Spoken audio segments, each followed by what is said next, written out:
बिथांमोना बंसिगावनि आरो बंसिगाव प्राइमारिनि सिङाव थानाय आरो मागुमारि प्राइमारिनि बिथांमोना दिनैहाय 40 जन जाफैदों। बिथांमोना सिगाङावनो बिपिएफनि मावथि गोजामोन। सिगाङावबो बिथांमोना माखासे सानै साथामसो आंजों जयेनिं जाखानाय दं। बिथांमोना लानानै फैदों। दा बिथांमोना नुहुरदों बिथांमोना दिनैसिमबो दे रायजो बांगालखौ बावाखै। बेनि थाखाय आं बिथांमोनखौ रोजा रोजा साबायखर बावहरबाय।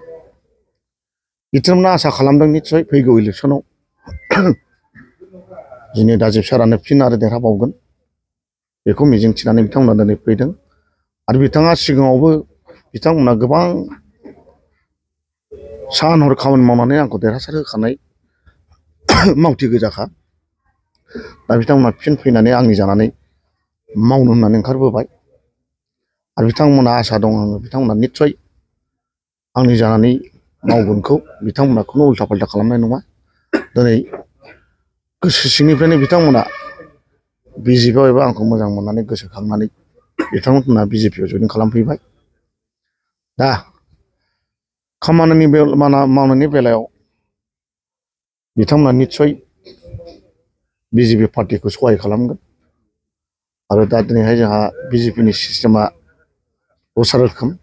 दा जोंना मण्डल कमिटिनि आफादगिरि दं। बिथांमोनखौ बजबनानै लाबाय आरो बिथाङानो बिथांमोनखौ सालायसिगोन आरोखि। गोजौआव जुदि माबाफोर जुदि उसुबिदाफोर जायोब्ला बेखौ आं नायगोन आरोखि। बिजेपिनि सिस्टेमा बेबायदि आरोखि।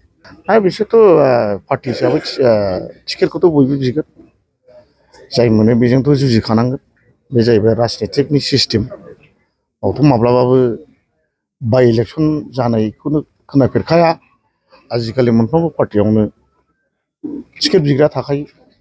आरो बिथांमोना निस्सय बिगोन आरो बुंनानै लागोन गावखौ बयबो रावबो राजनितिक नेताया राव जेनगोन होननानै लाफेरा। आंबो बुंनाय नङा गुबुन पार्टियाबो बुंनाय नङा। बे जाहैबाय राजनितिकनि सिस्टेम। जायखिजाया फैथों आंहा बेजों खोथा गैया। जाय पार्टिया गावबा गाव मावबाय थाथों आंहा आंनि पार्टिखौ आं स्ट्रं खालामलांबाय थागोन। देरहानो सार्थ'आव आङो खामानि मावबाय थागोन आरोखि। बे गोजौ लेभेलाव सावरायनायनि सायाव निर्भर जागोन। बे गोजौ लेभेलाव सावरायनायनि सायाव सावरायनानै मा रिजाल्ट मोनो बेखौथ' दा बुंथ'नो हाला आङो।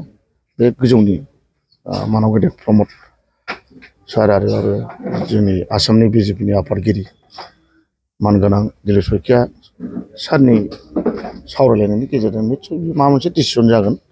आं बेखौ आसा दं आरोखि। निस्सय आं गावखौनो बिजेपि दोलोखौ मोनगोन बादि आसा दं आरोखि। बे मोननाय मोनैनि उननि बाथ्रा। खिन्थु मोनजासिमथ' नाजानांगोन नङा होमबा? आं जेसेबां हायो आं मोननायखौ आं नाजागोन आरोखि। बेनो आंनि थांखिया। रायजो राजाफोरनि थाखाय मोनसे फोसावथाय। क'क्राझारनि गौरां दैसानि रुगुङाव गोदानै खुलिदों रेजर्ट। 29 लेन्डमार्क मुंनि गोदानै रेजर्टखौ दायो बेखेवबाय। रायजो राजाफ्रा खम बेसेननि गेजेरावनो 29 लेन्डमार्क रेजर्टआव रंजानो हागोन। बे रेजर्टआव birthday party, wedding anniversary party बायदि बायदि रंजानायनि खाबुखौ मोननो हागोन। बे रेजर्टआव नोंथांमोना आलादा आलादा साखोन सिखोन जिरायग्रानि खथा एसिनि खाबुखौबो मोनफानो हाबावगोन। जुदि सोरबाफोर सुबुंफ्रा 29 लेन्डमार्क रेजर्टआव रंजानो गोसोब्ला नैबे मबाइल नाम्बार 9954347173 एबा 9706884239 आव थोंजोङै फोनांजाब खालामनो हागोन।